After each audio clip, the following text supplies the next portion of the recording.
আসসালামু আলাইকুম প্রিয় দর্শক, আশা করি ভালো আছেন। ব্রয়লার মুরগি পালন প্রশিক্ষণের প্রথম দিন থেকে শেষ দিন পর্যন্ত প্রতিটি দিন আপনাদের সামনে তুলে ধরছি। আজ পঞ্চম দিন। প্রথমে খাবার পানি সম্পর্কে বলবো।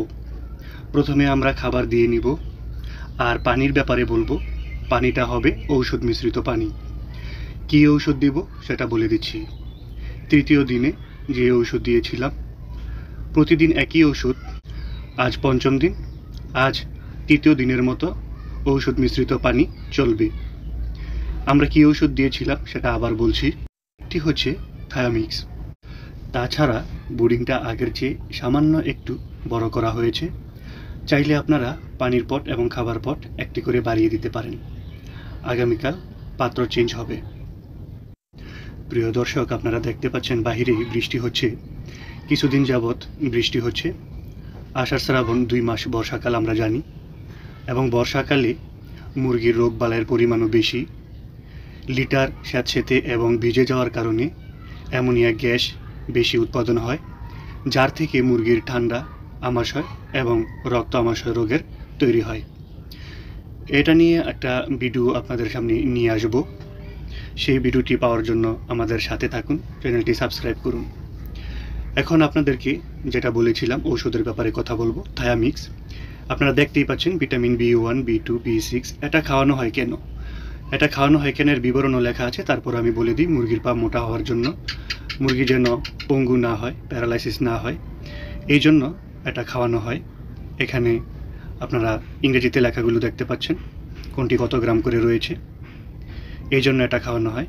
আর পা মোটা করার জন্য এবং প্যারালাইসিস যেন না হয়, এই জন্য ভিটামিন B1, B2, B6 এগুলো হচ্ছে উপাদান। এগুলা দেখে ঔষধ ক্রয় করবেন, অন্য কোনো ঔষধের দরকার নেই।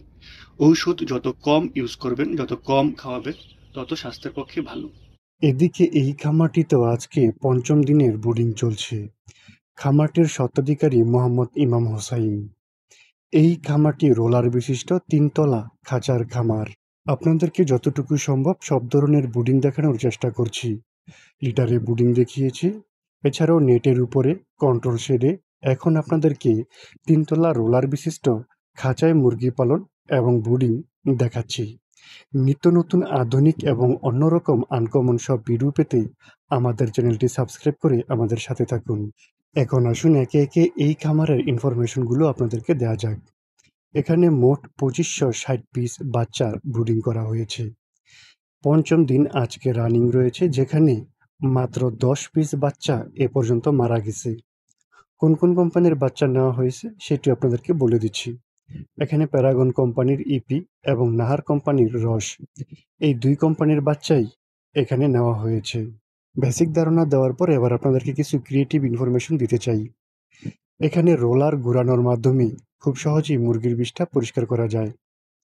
যাই হোক, মূল প্রসঙ্গে যাওয়া যাক। প্রসঙ্গতে অনেকে মনে করেন এই সিস্টেমে পরিপূর্ণ তাপ দেওয়া সম্ভব নয়। আসলে এটা হচ্ছে মানুষের অনুমান।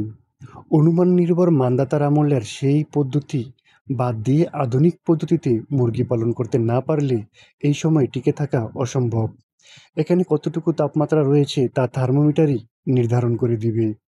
থার্মোমিটারে পঞ্চম দিন, আজকে এখানে তাপমাত্রা দেখাচ্ছে 33°C। এখন হয়তো আপনাদের মনে একটি প্রশ্ন উকি দিচ্ছে, এভাবে মুরগি পালনের সুবিধাটা কি?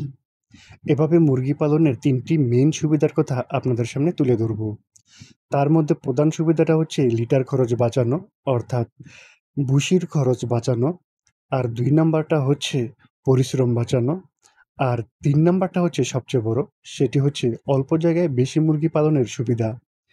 যদি আপনি ফ্লোরে মুরগি পালন করতেন, এই স্থানে হয়তো 300 মুরগি পালন করতে পারতেন। একই জায়গায় এই পদ্ধতিতে মুরগি পালন করার কারণে 900 মুরগি পালন করা যাচ্ছে।